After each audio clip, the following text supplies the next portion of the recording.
Latino session. It is time. It's time. We're here to represent families in Illinois who want marriage. How many families are out there today? Right, you all should be raising your hand because a family isn't with only people with kids. A family just takes two people. Mercedes and I have been together for 22 years. Our children, Ava and Jaden, have only helped to strengthen our bond together. And in 24 days, we will have our third child. Our family cannot wait for equality. It is our hope that the newest addition to our family will be born into a state that recognizes the dire need for Mercedes and I to be able to legally protect our family. We wish for this child to be born into a state that recognizes that all loving couples and all families deserve equality. SB 10 needs to be passed in this veto session. Our family and many families like ours cannot wait for equality. We became involved with this lawsuit because our son Jaden was critically ill. He was hospitalized with kidney failure and he was dying. And I was banned from going into his hospital room when he was in the pediatric intensive care unit. I was told that if there was a mother already in there, because Mercedes was in there, and they said they didn't have a wristband for two moms. They said if I was a stepmother, I would be allowed in to his hospital room. I was his mother. He grew inside me. I gave birth to him. We had to leave, Mercedes had to leave my son's side while he was dying and come and explain to the woman who wouldn't let us in. But if we could have said, we're married, this is our child together, we may not have had that incident. That's right, that's right, that's right, that's right. I asked the representatives of Illinois to imagine for 1 minute if their child was near death and they were banned from being by their side, how would they feel? So Mercedes and I come from very large families. We have brothers and sisters, and they have never once been asked to leave the state to get married so that they could have equality. We don't live in those other states. We live in Illinois, and we demand marriage now. I'm honored to stand with all of you today for an idea whose time has come. This is a very simple issue to me. This is about civil rights. This is about civil rights in a democratic society where government should not be in the business of discriminating against its citizens. And now is the time. And for anyone who thinks this bill may not affect them, I would just remind them that discrimination anywhere is a threat to equality everywhere. Thank you. First of all, I was born and raised in Logan Square on Chicago's northwest side, and I just want to give a shout out to the Logan Square Supports Marriage Equality banner brought here by St. Luke's Lutheran Church of Logan Square.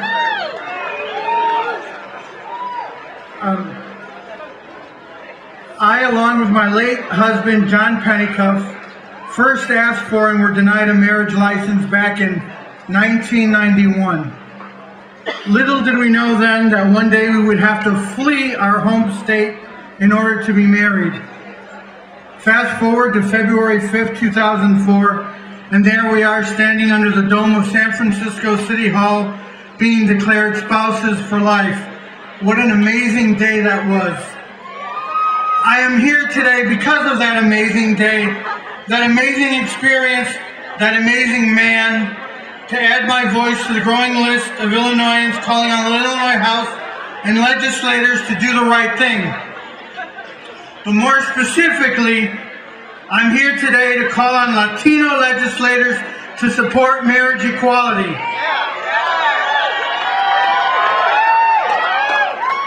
How many times have we queer Latino activists heard that the Latino community is more homophobic? Yet, here in Illinois, Latino legislators have been among the most consistent supporters of LGBT equality. Let me repeat, Latino legislators have been among the most consistent supporters of LGBT equality.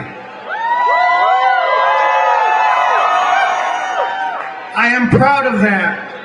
I expect that Latino legislators will continue that proud tradition when the Illinois House finally votes on the marriage equality bill. I will be prouder when same-sex couples get to experience something John and I were never able to do, get married here in Illinois. Come on, Illinois, it's time. And for the Latino legislators out there, sí se puede. So this one, you can take home with you. You can take it everywhere. We do anyway. Let's do it together. This is called Love Out Loud. You got that? Love out loud. I gotta hear you. Love out loud.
Equality in the state of Illinois.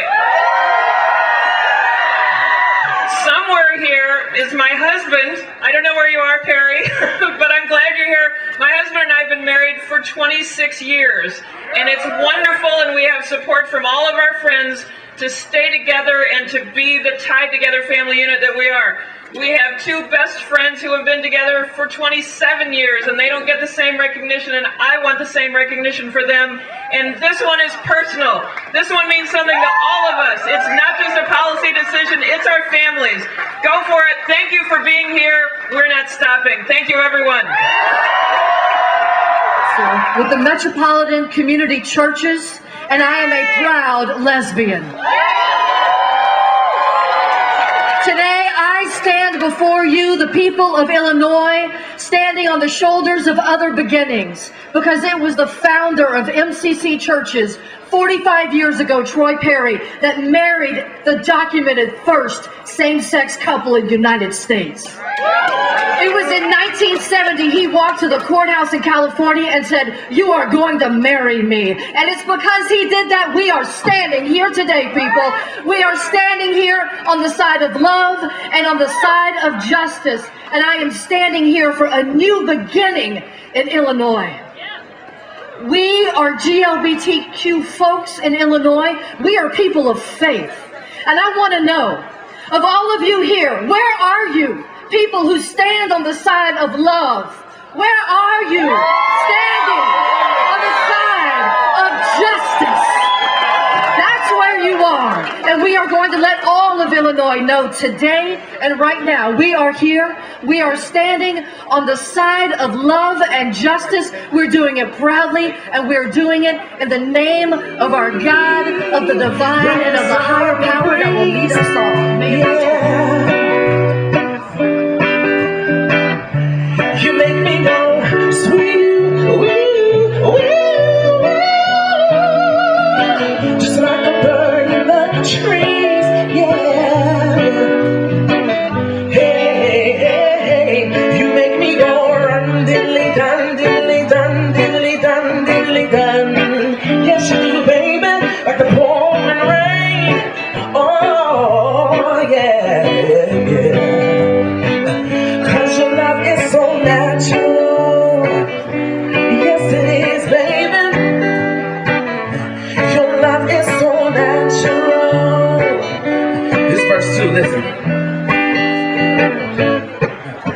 through long distance phone calls and Skype, and AOL instant messenger fights, through international domestic flights.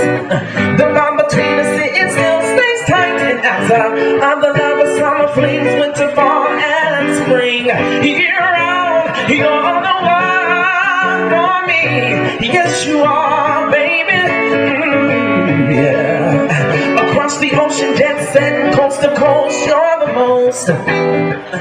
most I'll ever need. Yeah, you make me go.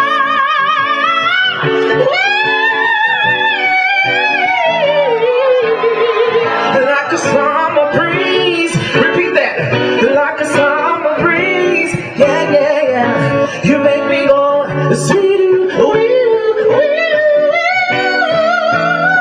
Just like a bird in the trees. You say, just like a bird in the trees. Yeah. You make me go run, diddly dun, diddly dun, diddly dun, diddly dun. Just like the pouring rain. Oh, yes you do, baby. Your love is so natural. Yes it is, yeah, yeah, yeah. Your love is so natural. Now I'm almost finished, but I want y'all to sing along with me before we go, alright? Listen to this, here we go. One love, hey, one heart. Let's get together and feel alright. Let's go. I would rather be on a Tuesday afternoon than right here in Springfield, the people's capital, in a crowd full of aggressive, progressive people who are not just content to spectate or speculate or postulate or pontificate about life, but people who are active participants in the movement for social justice and social change. I truly believe because you all are gathered here this afternoon, there will be love, there will be dignity, and there will be equality for our gay and lesbian and bisexual and transgender brothers and sisters. I came here to tell you a story about a man who fought for social and racial justice, and he also fought for economic justice. He was a leading activist of the civil rights movement, and he helped initiate a freedom ride to challenge racial segregation on interstate buses. He helped organize the Southern Christian Leadership Conference, the premier civil rights organization of its time. He promoted nonviolence and the practice of nonviolent resistance, which he learned from observing Gandhi's movement in India. He influenced the generation of youth, and he advised organizations like CORE, the Congress of Racial Equality, and SNCC, the Student Nonviolent Coordinating Committee. And after the passage of the Civil Rights Act and the Voting Rights Act, he focused his attention on economic problems of poor people, and he urged an alliance with the labor union movement. And one of his greatest achievements was when he organized the March on Washington in August of 1963. What a powerful man Dr. Martin Luther King Jr. was. But the man I speak about was a behind-the-scenes organizer. His name was Bayard Rustin, a gay man who had been arrested for homosexual activity in 1953. He was criticized not only by his opponents, but by his fellow civil rights leaders. They called him a pervert and an immoral influence. And thus, while he fought for human rights and human dignity for others, he did most of his work behind the scenes. He denied himself for the cause of a movement. This year, Bayard Rustin was posthumously awarded the Presidential Medal of Freedom. We believe that marriage equality is a matter of human rights and human dignity, and we cannot continue to deny others their humanity without losing our own. It is time that our gay and lesbian and bisexual and transgender brothers and sisters who love their partners have the full rights and protection of marriage. And if we stand together and stick together and stay together, let the record reflect that on this day, Tuesday, October 22nd, 2013, a group of justice-seeking, truth-telling, freedom-loving people came together in the capital of Springfield and fought for Illinois and create jobs and educate our children and tend to our sick and save our planet and bring our undocumented brothers and sisters out of the shadow into the light and allow our gay and lesbian and transgender and bisexual brothers and sisters the right to marry. We all do better. When we all do better, now is the time. Now is the time. Now is the time. Now is the time. Now is the time. In the spirit of Dr. King and Mayor Rustin, let's get to work. Now is the time. Now is the time. Now is the time. Now is the time. Now is the time. Thank you very much, everybody. I'd like to introduce the 13 co-chairs for the March on Springfield today. Tracy Bain, the founder of the march. And the co-chairs are Solomon Arnold, Kevin Boyer, Buff Carmichael, Brandy Donaldson. Are y'all coming up with this? Sure. Emmanuel Garcia, Brent Holman Gomez, Kim Hunt, Nomi Onrug, Alexis Martinez, Chris Mullins, Edith Nieves, and Max Smith.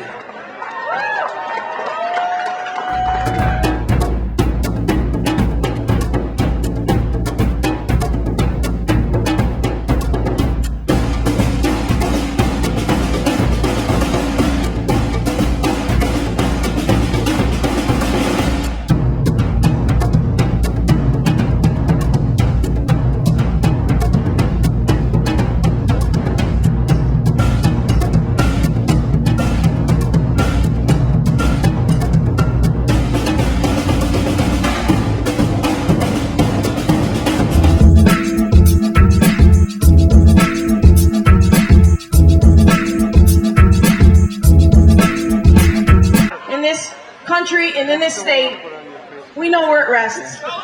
It's with the Catholic Church. It's not with the Black Church. It's with the white leadership of the House. It's not with the Black leadership of the House. We know our allies have always been diverse. There have been people of all races for us and all races against us. We must not let them divide us. They want to divide us. I need to apologize as a clergyman and as a bishop in the Lord's Church for the arrogance and the ignorance and the obstinacy that we have had for so many years, for the abuse, the mistreatment, the demeaning attitude we have had toward gay people, our brothers and sisters who are same-gender loving. I apologize on the behalf of millions who may not feel the courage to say I'm sorry.